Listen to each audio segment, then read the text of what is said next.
કેમ છો વિદ્યાર્થી મિત્રો? મજામાં ને?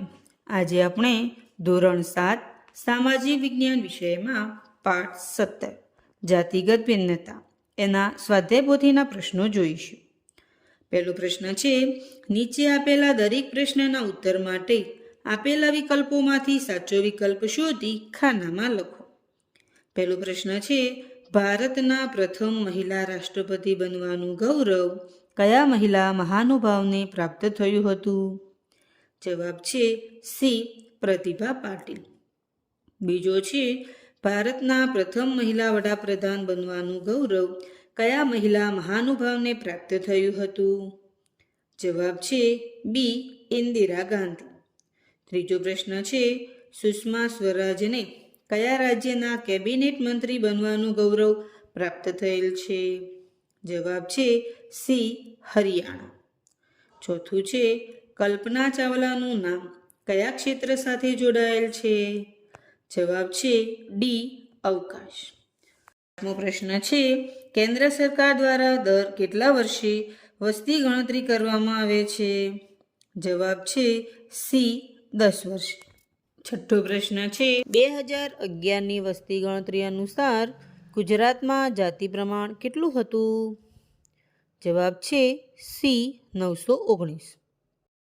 સાતમો પ્રશ્ન છે, નીચેનામાંથી કયા મહિલા મહાનુભાવે ભારતના આઝાદીના આંદોલનમાં ભાગ લીધેલ નથી?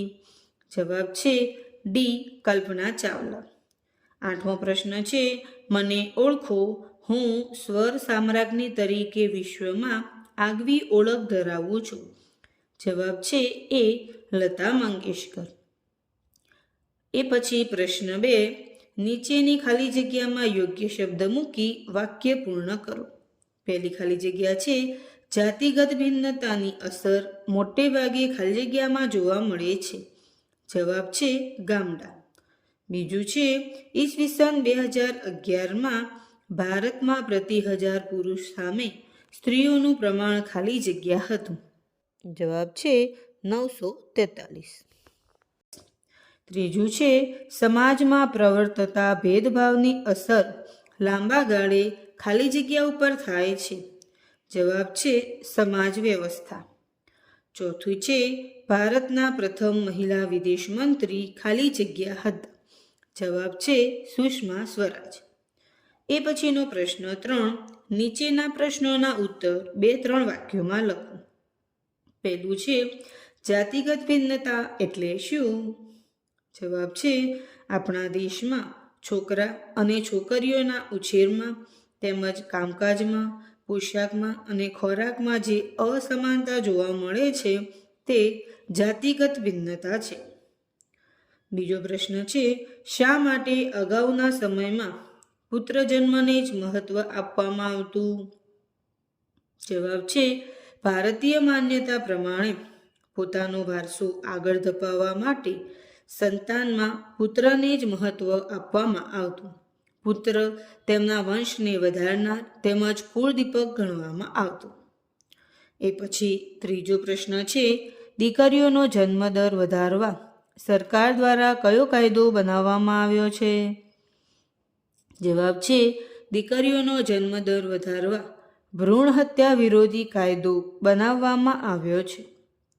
ચોથો પ્રશ્ન છે, સરકારના વિશેષ પ્રયત્નોથી કયા કયા ક્ષેત્રોમાં કન્યાઓની સંખ્યા વધી રહી છે? જવાબ છે, સરકારના વિશેષ પ્રયત્નોથી રમત જગત, ફિલ્મ, મનોરંજન, રાજકારણ, અવકાશ, સંરક્ષણ તેમજ વિજ્ઞાન અને સંશોધન ક્ષેત્રે કન્યાઓની સંખ્યા વધી રહી છે.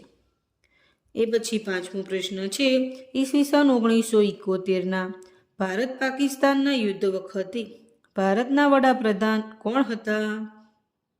જવાબ છે, ઈસવીસન 1971ના ભારત પાકિસ્તાન યુદ્ધ વખતે ભારતના વડાપ્રધાન શ્રીમતી ઇન્દિરા ગાંધી હતા. એ પછી છઠ્ઠો પ્રશ્ન છે, લતા મંગેશકરે વિવિધ ભાષામાં કેટલા ગીતો ગાયા છે? જવાબ છે, લતા મંગેશકરે વિવિધ ભાષામાં 40,000 કરતાં વધારે ગીતો ગાયા છે. એ પછી સાતમો પ્રશ્ન છે, કલ્પના ચાવલાનું અવસાન કઈ રીતે થયું હતું? જવાબ છે કલ્પના ચાવલાનું અવકાશ યાત્રા પૂર્ણ કરી પરત ફરતા અકસ્માત થયો હતો, તેમાં તેમનું અવસાન થયું હતું. એ પછી 8મો પ્રશ્ન છે મહિલાઓના નામ અને તેમના ક્ષેત્ર જણાવો. પહેલા છે સરિતા ગાયકવાડ, ખેલ રમતગમત ક્ષેત્ર. બીજા છે કલ્પના ચાવલા, અવકાશ ક્ષેત્ર. ત્રીજા છે લતા મંગેશકર, ગાયન સંગીત ક્ષેત્ર. ચોથા છે સુષ્મા સ્વરાજ, રાજકારણ ક્ષેત્ર. એ પછી પ્રશ્ન 4, નીચેના પ્રશ્નોના ઉત્તર 2-3 વાક્યોમાં આપો. પહેલો પ્રશ્ન છે બાળ ઉછેર અંગે કઈ કઈ બાબતોમાં ભેદભાવ જોવા મળે છે? જવાબ છે બાળ ઉછેર અંગે જાતિગત ભિન્નતા એટલે કે છોકરા છોકરી અંગેના ભેદભાવ જોવા મળે છે. છોકરા છોકરીમાં શિક્ષણ, ખોરાક, પોશાક તેમજ ઘરકામમાં ભેદભાવ જોવા મળે છે. બીજો પ્રશ્ન છે તમારી શાળા કક્ષાએ તમારા વર્ગમાં શ્રેષ્ઠ કામ કરતા વિદ્યાર્થી અને વિદ્યાર્થિનીના કામનું વર્ણન કરો.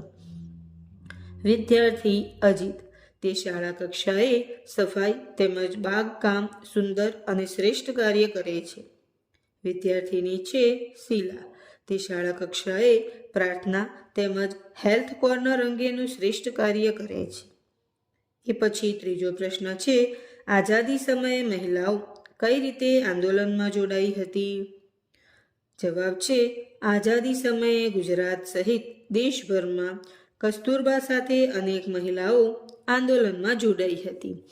બિહારમાં મહિલાઓએ દારૂબંધી કરાવવા માટે સરકાર સામે સફળ આંદોલન કર્યું હતું. ઉનાળામાં ક્યારેક શહેરી વિસ્તારની મહિલાઓ પાણી માટે આંદોલનો કરે છે. એ પછીનો પ્રશ્ન 6, ટૂંક નોંધ લખો. પહેલી ટૂંક નોંધ છે ભારતમાં શિક્ષણ અને રૂઢિગત માન્યતા. જાતિગત ભિન્નતા અંગે આપણા દેશમાં અનેક માન્યતાઓ પ્રવર્તે છે. કેટલાક વિસ્તારમાં પ્રાથમિક શિક્ષણ પણ ક્યારેક પૂરું કરાવવામાં આવતું ન હતું. દીકરીને બહાર ભણવા કે નોકરી માટે શહેરમાં મોકલવાને બદલે પોતાના વિસ્તારમાં જ નોકરી કરાવવાનું પસંદ કરે છે. રૂઢિગત માન્યતાના આધારે કહી શકીએ કે આજે પણ કેટલાક સમાજમાં કન્યાઓને ભણાવવા અંગે અનેક સવાલો સામે આવતા જોવા મળે છે. શિક્ષણમાં કન્યાઓને ભણાવવામાં વાલીઓની ઉદાસીનતા જોવા મળે છે. એ પછીનો પ્રશ્ન 7, માંગ્યા મુજબ પ્રવૃત્તિ કરો. પહેલી પ્રવૃત્તિ છે તમારી શાળામાં ઇતર પ્રવૃત્તિઓમાં ઉત્તમ દેખાવ કરતી 10 કન્યાઓની યાદી તૈયાર કરો. અહીં 10 કન્યાઓની યાદી આપેલી છે. એ પછી બીજી પ્રવૃત્તિ છે વિવિધ ક્ષેત્રોની 5 સફળ મહિલાઓનો ટૂંકો જીવન વૃત્તાંત તૈયાર કરો. અહીં ટૂંકો વૃત્તાંત આપેલો છે. વિદ્યાર્થી મિત્રો, અહીં આપણો આ પાઠનો સ્વાધ્યાય અહીં પૂરો થાય છે. જો તમને અમારા આવા વિડીયો ગમતા હોય તો ચોક્કસથી લાઈક કરજો, અમારી ચેનલને સબસ્ક્રાઈબ કરજો અને બેલ આઇકન ઉપર ક્લિક કરજો, જેથી અમારા નવા આવતા વિડીયો તમને મળતા રહે. આભાર.